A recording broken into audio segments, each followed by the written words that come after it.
we start, sir? Oh, absolutely.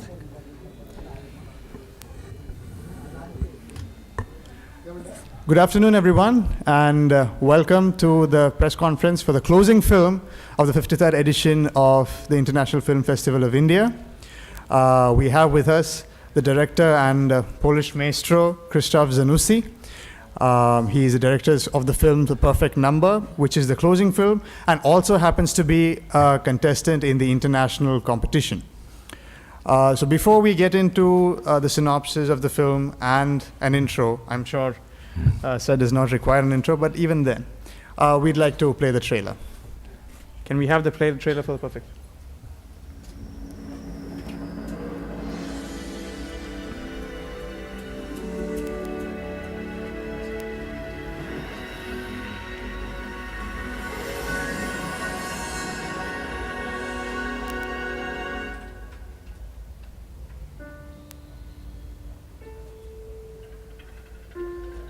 To jest losowy ciąg Fibonacciego. Jego losowość zasadza się na tym, że za każdym razem możemy rzucić monetą. I jeśli wypadnie orzeł, to dodajemy, a jeśli wypadnie reszka, to odejmujemy.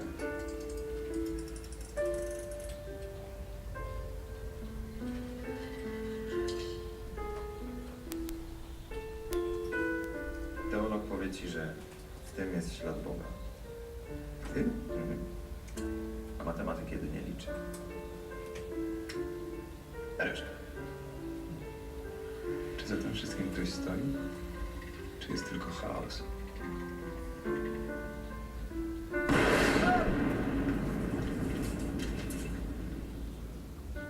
Przecież całe życie to hazard.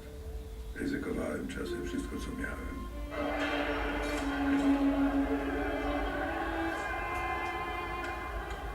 Czy cokolwiek w życiu jest sprawiedliwe? Czy nagryzani są szlachetni, a karani niegodziwi?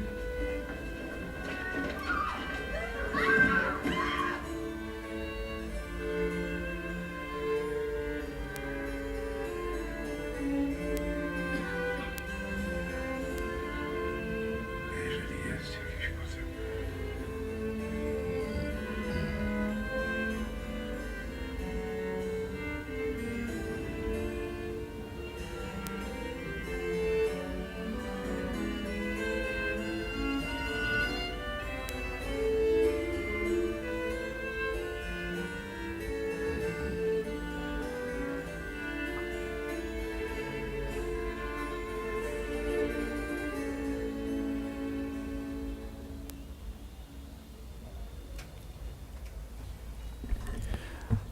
So the Polish film, Perfect Number, like I said, is the closing film for the 50th edition of the Film Festival of India. And we have the director, Krzysztof Zanussi here.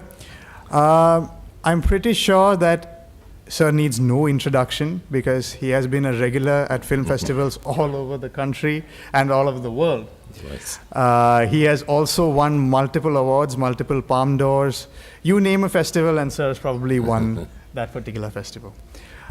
We were having a chat prior to this press conference here, and he was just telling me that he has made close to 40 trips to India. And pretty sure he has seen more of our country than most of us here. And so since this is the closing film, and since most people have not really seen it yet, I don't really want to reveal much of the film.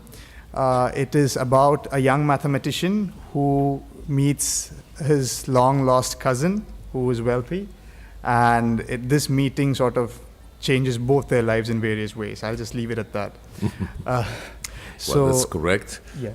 But I would like to make a reference that it is inspired by a real person. There is a mathematician in St. Petersburg, Russian Jewish, who got an award of $1 million, like Nobel Prize, but it's not Nobel Prize. Still, he sent back the check saying it is distracting him, and he doesn't want to be distracted.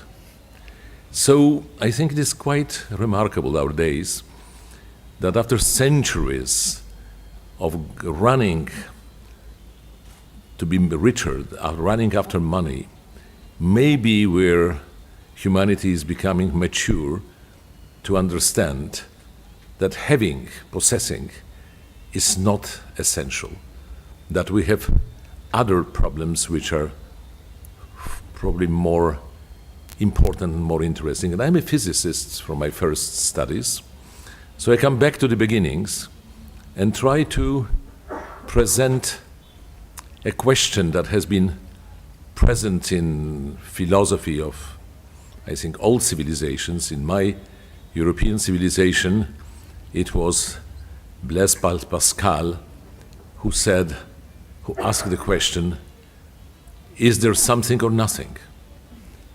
And Dostoevsky, Fyodor Dostoevsky, said there is only one relevant question in the world. It is, does God exist or not? Unfortunately, in the name of God, there were so many crimes committed that maybe sometimes it's better to say absolute or to say mystery, because it means the same, but it's not loaded by all these wrongdoings. And that's more or less what is this film about. I try to signal that there are problems which are not necessarily linked to the material world, that there is maybe another reality beyond it, and that science is not denying it anymore. Since we have quantum physics, we realize that all this Newton era is over, and all these things which were so certain in 19th century are not certain anymore. This is all now in big question. And maybe that was the impulse why I made the film. It is co-produced by Israel and by Italy. Minoritarian co-producers, but have to be then mentioned. And you know, as you know, mathematics is something what is very popular among Indian, Jews, and Greek. So it is a right way to combine it. Right, sir. So if the trailer wasn't enough, I'm pretty sure his description of the film would have added to the excitement and the wait to watch it. Before we go into questions from the audience, I'd just like to ask a theme that is common for most of your films is this sort of contradiction between the values of, let's say, faith and science. Yeah. And this seems to be at like the highest point of that sort of contradiction at this point, because you have a mathematician, you have certain values that are drawn from religion. So how has that journey been? Like, do you have a stand in this particular debate? Well, my stand is that the question is open, and we will never know for sure until we die if there is something after or not. Okay. I hope there is, but it's only hope. That is faith, and not, it cannot be proven. But I know how old-fashioned many are the ideas of people who were believed to be progressive. This, what was meant progress 20 years ago, is not progressive anymore. We have to find a new definition of progress, or the new goal for humanity, at least to survive, because our existence on this planet is challenged because of ecological catastrophe that we are provoking, and because of the weapons we have created, and these weapons may be the tool of self-destruction. Human being is self-destructive, unlike other animals. So this is something what bothers me a lot, and probably this you will find in my film. I try to put it there, and my concern about future of the world, about what to do to be sure that humanity will grow. I don't want to see transhuman creatures, because then I will be an inferior creature, and these new creatures created by genetic engineering may be a substitute of human being. That's a frightening perspective, but we must have a clear idea why we consider this is wrong. Or we have to say, after dinosaurs, humans will be also extinct, and we will look on the world populated by some different creatures. Okay, that's pretty deep. So with that, I'd just like to open the floor for questions. Would anybody have any questions for Mr.? Yeah.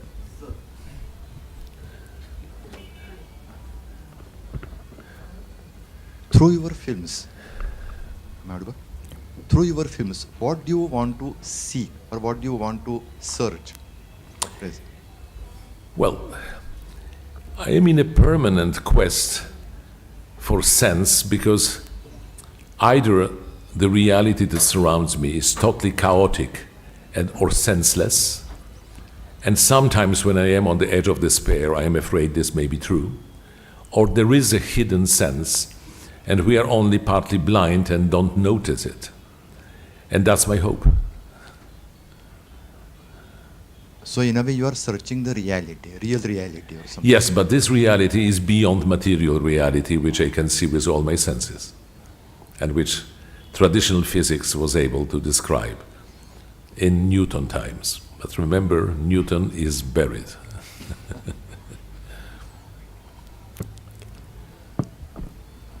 Anybody else? By nature, are you yourself religious or not? Yes, in a way, yes, I would say. In a way, because everybody is religious on his way. I don't want to be taken for a devote. I'm rather not. But yes, I am brought up in Judeo-Christian tradition, and I think this tradition brought us to a great growth of humanity, and it has still some potential, but it doesn't need to deny other civilizations that also arrived to a certain point of development when we can maybe merge in a way and be supported by other experiences of other continents.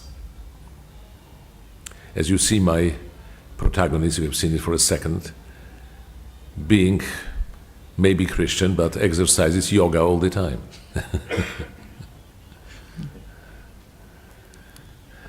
Do you think the cinema can, in any way, Cinema? cinema, films, Yes. can change us a little bit? Oh, sure. Sure, they formulate our dreams. We have some intuition, and then when an artist has a good chance, he brings an idea that is expressing what we desire, because we don't really know what we desire nowadays. We knew what we desired in 19th century. We wanted welfare, we wanted education, we wanted social justice, but to some extent in developed countries, we already know how to achieve it. It is not achieved, but it's not a long distance goal. And now we have to think how to survive as human species. Because if we make our life too easy, we will perish. And we know it with animals. You know, I have 8 dogs, and I know they are all degenerate because they are fed, they don't fight for food. And in zoological gardens, you know that the wild animals become neurotic if they are fed regularly. You have to create them an obstacle. When they fight for food, then they are in good shape. So what humanity is going to create? A society of welfare when everybody will be fed by a spoon. It's lovely, I would love to be fed by a spoon, but is it good for humanity? Or maybe it is not. So how should we impose difficulties to be able to fight these difficulties? These are great problems of what kind of world we dream about. The world which is improving, first of all. We don't need to dream about certain status. We need to think about things which are not static, but which are dynamic. So, you know, when you're very poor, but get richer day by day, you feel very well. And if you are very rich and lose 1% of your wealth, you're depressed. It is idiotic because if you are a millionaire, you are still a millionaire. And finally, what is the difference to have 1 million or 10 millions? You cannot eat caviar every day because it's bad for your stomach anyway. I think we have, yeah. From the trailer, and in the trailer you have spoken about chance, Yeah. chaos, and impermanence. So, I think it is in lines with nihilism and existentialism, kind of. So, do you follow any specific school of thought, or it just occurred? It's your school of thought which you wanted to portray in this film. No, I'm not illustrating or expressing any school. Of course, I was exposed to existentialism, but nothing to do with nihilism, just opposite. There is a very constructive existentialism. But we are talking about ontology, and even existentialists were not very strong on that field, about the reality of beings. Are there any beings other than material? And this is always an open question. And among existentialists, there were some Christians and some non-believers, like Albert Camus, who was, well, finally, he was almost a Christian, and he was at least somebody very deeply understanding the tragedy of human existence. And you mentioned about humans or any other species should not be spoon-fed or anything. So does it, your statement can be survival of the fittest is the best? No, at the moment I don't know what is the best, and that's why I open question. I am not ready to answer. There must be new generation that will formulate new dreams. I only know that all the dreams are unapplicable. We cannot live like that. We cannot live having all power in hands of corporates, and we cannot live with democracy, which becomes a beauty contest.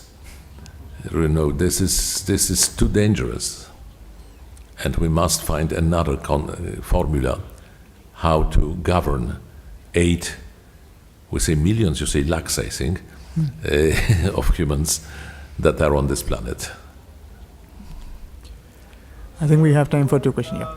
In the police cinema, you are one of the legends because Roman Polanski and Andrzej Wajda and you. So I just want to know, sir, how do you place yourself in this history or historical chapter of police cinema? I just want to know your opinion.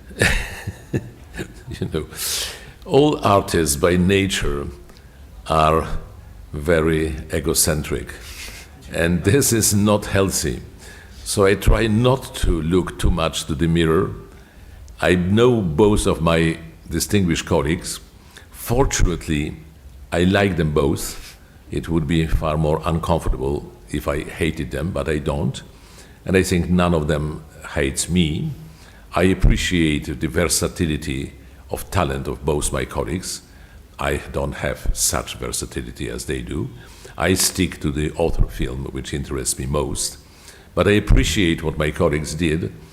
And we're always showing some sort of solidarity in our life, because we had, usually there was always a common enemy, and this enemy now is gone.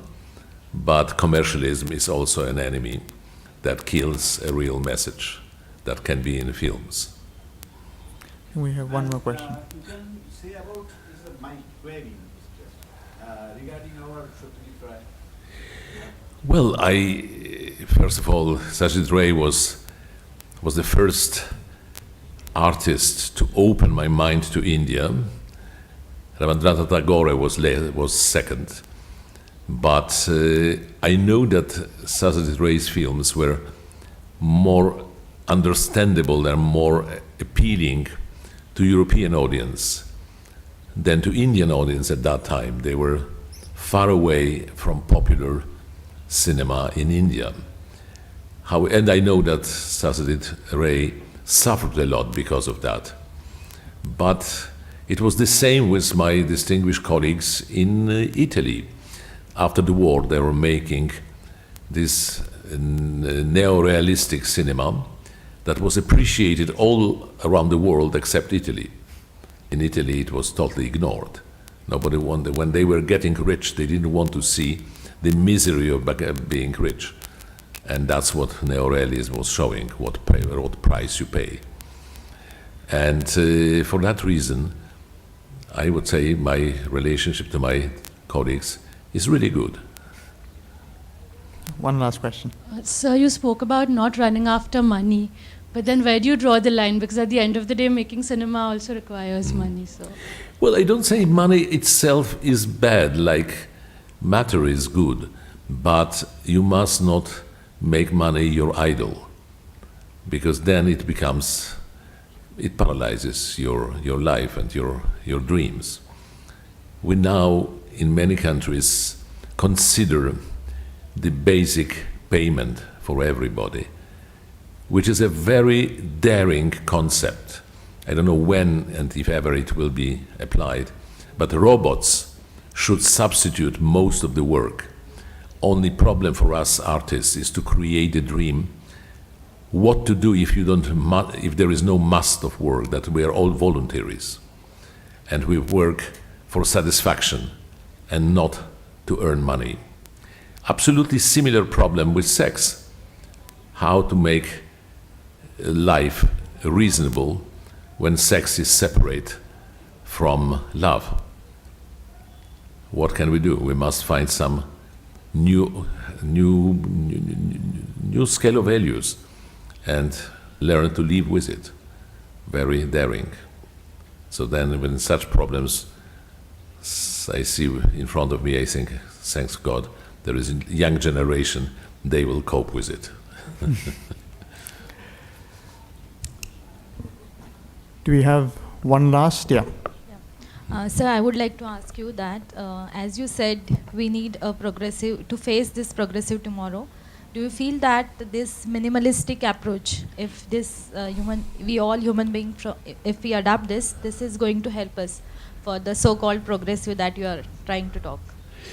Well, I think this minimalistic approach is quite attractive approach and a reasonable approach. And from all examples I watch, it's rather rewarding. But that's not a complete program. It is just one point.